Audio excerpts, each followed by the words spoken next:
Minasan, konnichiwa. Welcome back to Wagamu Japanese Class. Masih bareng Manda di sini. Teman-teman apa kabar? Genki desu ka? Di kesempatan kali ini kita akan sharing-sharing lagi ya. So, kali ini pembahasan aku bakal sangat menarik juga karena pastinya relate dengan impian teman-teman semua. Jepang adalah negara impian ya teman-teman ya, dengan berbagai budayanya yang unik, teknologinya yang canggih, alamnya yang bagus banget, dan kalau aku bilang Jepang ini tuh benar-benar penuh dengan hidden gem di setiap tempatnya. Ya kalau ngelihat kalau udah pergi ke Jepang sekali, orang yang nggak seneng Jepangan pun bakalan pengen balik lagi ke sana, ya nggak sih? Setuju nggak sih teman-teman? Sekalipun kalian nggak suka dengan anime dan teman-temannya perwibuan gitu ya, tapi tetap aja orang yang nggak suka Jepang pun sekalinya udah pergi ke sana tuh pengen balik lagi ke sana. So ini juga membuat banyak sekali anak muda mungkinnya di Indonesia baik pun di negara yang lain pun bercita-cita nih teman-teman untuk bisa bekerja di Jepang kayak gitu. Jadi selain mau tinggal, pastinya untuk bisa tinggal di sana tuh caranya adalah dengan bekerja. Tapi di sini ada satu poin yang mungkin miss gitu ya dari persepsi orang-orang atau stigma orang-orang tentang Jepang itu sendiri. Oke, di Jepang itu gajinya besar, tapi benar nggak sih sebesar itu? Dan apakah ekspektasi kalian tuh benar-benar sama dengan si gaji besar itu? So di video kali ini Manda akan bedah atau mungkin share juga ke teman-teman semua yang ada di sini, J Family. Kita lihat apakah ekspektasi kalian tuh benar gak sih tentang negara Jepang? So check this out.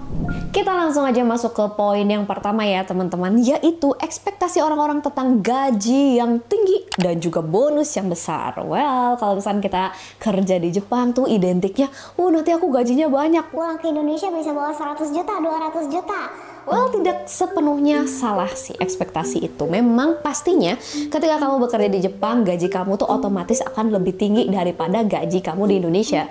Yes, karena UMR-nya juga beda dong. Di sana tuh UMR untuk fresh graduate gitu ya teman-teman, atau untuk yang kerja di sana itu sekitar 200.000 sampai dengan 250.000 yen. Wow. Mungkin kalau misalkan kita kerupiahin aja ya, itu mungkin sama dengan sekitar 20 sampai 25 jutaan. Kita ambil yang minimumnya banget lah gitu ya. Itu kan luar biasa banget ya, sebulan bisa menghasilkan 25 juta rupiah. Wow, gila sekali gitu kalau kita bisa pikirin ya teman-teman. Cuman ada satu hal yang kalian miss ya. Of course si gaji besar itu juga berbanding lurus dengan biaya hidup kalian di sana. Apartemen gitu ya, katakanlah kosnya kalian gitu kan, terus biaya makan, transportasi, belum di sana tuh akan ada yang namanya asuransi wajib kalian ambil gitu ya untuk pekerja terutama. Jadi gaji kalian bahkan menurut aku daitai atau sebagian besarnya itu akan digunakan untuk akomodasi atau biaya kalian selama di sana. Kalau manajemen uang kalian bagus, oke lah, berarti kalian bakalan bisa untuk keep ya, untuk kalian tabung sendiri untuk dibawa pulang ke Indonesia itu oke.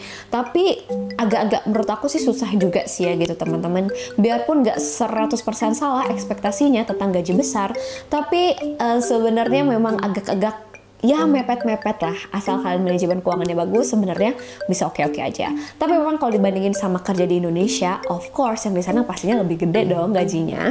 Dan disclaimer juga, gaji yang aku sebutkan tadi itu adalah gaji untuk visa engineer ya. Jadi untuk visa kerja profesional. Kalau misalkan kamu masih jalur Tokudegino atau mungkin masih jalur magang, itu juga tidak sebesar yang tadi aku sebutkan loh.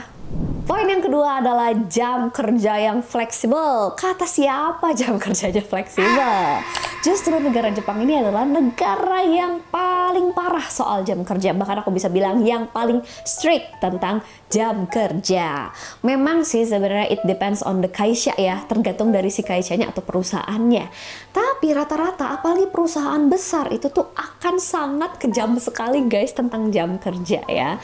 Dan itu pun sudah menjadi budaya juga di Jepang. Memang pemerintah ini udah bikin sebuah rules atau aturan kalau jam kerja maksimum gitu ya, jam kerja maksimum untuk satu perusahaan di satu minggunya itu adalah 40 jam. Itu tuh udah paling parahnya 40 jam.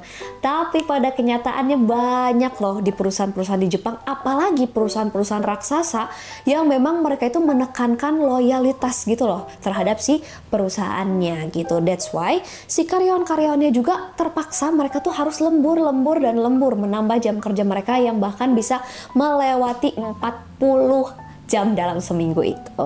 Nah makanya mungkin teman-teman juga tahu ya di Jepang itu ada yang namanya karoshi. sebuah istilah yang bahkan ada di Jepang gitu istilahnya, yang artinya adalah kematian karena kerja berlebihan. Nah, itu tuh banyak terjadi sama karyawan-karyawan yang over loyal atau terlalu loyal sama perusahaannya. Kayak gitu teman-teman. Jadi kalian bisa udah ngebayangin kan. Tapi Jepang itu sebenarnya mereka melakukan pekerjaan itu, bekerja keras, berdedikasi terhadap perusahaan itu tuh udah mendarah daging gitu loh guys. Jadi udah menjadi DNA-nya orang Jepang. So gimana nih dengan orang Indonesia? Cocok nggak nih DNA-nya ya? Kalau misalkan kalian harus kerja keras kayak gitu. Nah itu sih harus kalian pikirin juga ya. Yang ketiga teman-teman sebenarnya mirip juga sama yang kedua, yaitu adanya paradigma kalau kamu tuh kerja di Jepang itu adalah kerja dengan lingkungan yang santai, lingkungan yang baik, dan juga lingkungan yang fleksibel. Wow, itu kata siapa ya? Yang jelas menurut aku poin itu lebih cocok untuk diarahkannya ke Indonesia sih, karena kita kerja di Indonesia ini justru jauh lebih nyantai menurut aku, tingkat stresnya lebih rendah. Sedangkan di Jepang itu gyaku desu, kebalikannya banget gitu loh guys. Di sana itu kalian tahu sendiri ya, ada budaya senioritas yang tinggi. Jadi mereka tuh mementingkan seperti hierarki gitu. Ya, karena kita tahu sendiri, Jepang ini negara yang bahkan kalau bilang makasih aja sampai kayak nunduk gitu ya.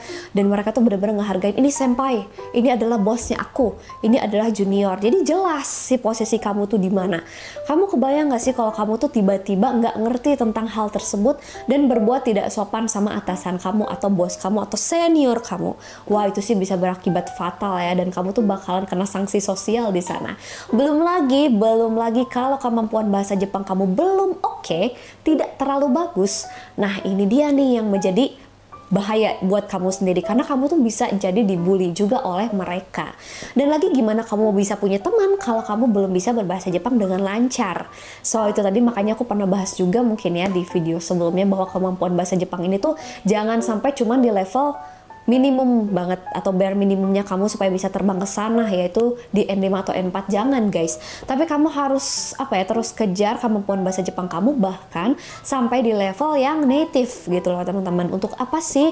Untuk kebahagiaan kamu sendiri. Selama kamu bekerja di sana, kamu bisa gampang punya teman, kamu bisa lebih dihargai oleh rekan kerja dan senior dan juga bos kamu, karena kamu ternyata bisa bercakap-cakap seperti mereka. Itu bener-bener penting banget. So udah sampai di mana level bahasa Jepang kamu guys? Poin yang keempat, ada klaim mudah mendapatkan pekerjaan kalau di Jepang karena mereka butuh banyak tenaga kerja dari luar kak. Yes, of course. Mereka memang dengan menurunnya angka kelahiran, menurunnya usia produktif, betul, mereka butuh banyak tenaga kerja dari luar. Tapi guys, tidak semudah itu loh mencari pekerjaan di sana even dengan kondisi tersebut. Why? Karena memang saingan kalian tuh banyak teman-teman. Apalagi buat kamu-kamu yang merasa cukup dengan standar yang benar-benar minimum banget. Dimana kamu ngerasa, aku udah lulus nih ujian untuk Teigino-nya, udah lulus. Aku juga udah punya N4. Gas, aku ke Jepang aja untuk melamar kerja di sana. Nggak semudah itu teman-teman.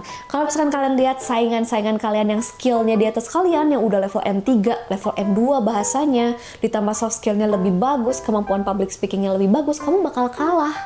Belum lagi saingan yang dari luar negeri, dari Vietnam, dari Filipina, dimana mereka juga sama-sama pengen kerja di sana kan.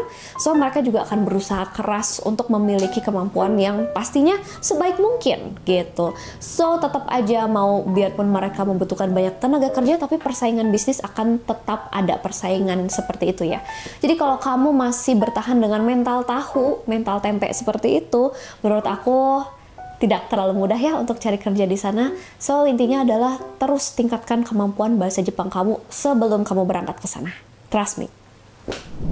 Dan poin yang kelima alias poin terakhir yang mau aku bahas adalah tentang 4 musim. Jadi kebanyakan dari kalian, yes, aku si negara tropis pindah ke negara 4 musim. Hore gitu, kayak aku bisa lihat musim panas, bisa lihat musim dingin. Mungkin kalau musim gugur dan juga satu itu musim apa ya, saya lupa. Oh, semi ya. Itu mungkin masih mirip-mirip dengan cuaca di Indonesia ya. Bunga bermekaran gitu, kayak daun berguguran, itu masih oke. Tapi jangan salah tangkep. Kalau kalian lihat di anime atau di dorama, wah salju indah banget ya, wah musim panas tuh enak banget banget ada Natsuyasumi, kalian bisa ke pantai gitu ya, lari-lari. Tapi kalian nggak tahu nih, di baliknya ada sesuatu yang kalau kalian belum pergi ke sana kalian nggak tahu. Yaitu kalau musim panas itu panasnya bisa sampai 40 derajat Celcius. Gila nggak guys? 40 derajat Celcius. Makanya udah nggak aneh ketika di Jepang ini banyak yang mungkin bahkan meninggal gitu ya, karena yang disebut dengan heat stroke gitu. Jadi karena sengatan panas yang bener-bener panas banget, itu berbahaya banget. Dan kita di Indonesia bersyukur karena nggak ada tuh yang kayak gitu teman-teman. Dan satu lagi, untuk musim dingin sendiri, kalau kalian pikir musim dingin tuh indah banget, yes of course salju tuh indah, karena kita orang Indonesia nggak pernah ngalamin yang namanya salju. Serem juga ya kalau ngalamin kiamat mungkin. Jadi ketika pindah ke sana, wow salju cantik banget. Tapi buat kalian yang nggak kuat dingin, di situ tuh bisa sampai minus 10 derajat. Ya kan, jadi udah mirip-mirip sama freezer juga nih. Apakah kalian kuat dengan yang seperti itu? Atau ada juga nih beberapa daerah di Jepang yang ternyata dia nggak kena salju. That's why, jadi kalau ekspektasi kalian ketika kalian ditempatkan kerja di tempat yang gak bersalju, ya jadi kalian bakalan jadi kecewa nih, kok di tempat gue kagak ada salju ya. Yes, karena nggak di semua daerah di Jepang dituruni salju ketika musim dingin. Itulah teman-teman, jadi beberapa ekspektasi kalian tuh jangan terlalu tinggi tentang musim di Jepang juga of course. Dan satu poin lagi yang mungkin aku mau highlight juga, yaitu tentang bencana alamnya yang relatif berbeda dengan di Indonesia. Tahu ya, di Jepang tiap hari ada gempa. Nah, kalian siap nggak tuh teman-teman? Dan satu lagi topan atau typhoon, yang di sana juga itu lumayan dahsyat. That's why di Okinawa, teman-teman tahu nggak, di sana nggak ada pohon tinggi dan rumah itu lantai 1 semua. Bener-bener lantai 1 semua. Buat apa? Untuk meminimalisir bencana. Karena di sana tuh topannya tuh sering banget gitu loh guys. Apakah kamu siap dengan hal seperti itu? So, itu tadilah mungkin ada beberapa ya, mungkin 5 poin atau 6 poin dari aku yang berkaitan dengan ekspektasi teman-teman yang ketika pengen kerja di Jepang tuh bakalan bahagia. No ya guys, jadi intinya balik lagi, prepare yourself. Kalian harus banyak-banyak mempersiapkan diri kalian yang kalau memang sekarang udah keterima wawancara mau kerja ke sana di Jepang, apalagi untuk long stay yang setahun, 2 tahun atau 3 tahun, prepare yourself, terutama untuk musimnya, untuk culture-nya. Jadi kalian harus selalu tingkatkan kemampuan bahasa Jepang kalian juga dan soft skill lainnya. Dan itu tadi aku baru bener-bener general poinnya doang, dan disitu masih banyak detail kecil-kecilnya lagi. Poin-poin yang bakal bikin kalian bilang mind blowing banget lah tentang ekspektasi yang kalian ternyata salah nih selama ini. Kalau mau dibahas, kamu boleh tulis aja di kolom komen, dan kalau ada bahasan lain yang kalian pengen aku bedah, boleh tulis juga di kolom komentar. See you on the next video. Bye bye. Mata deh.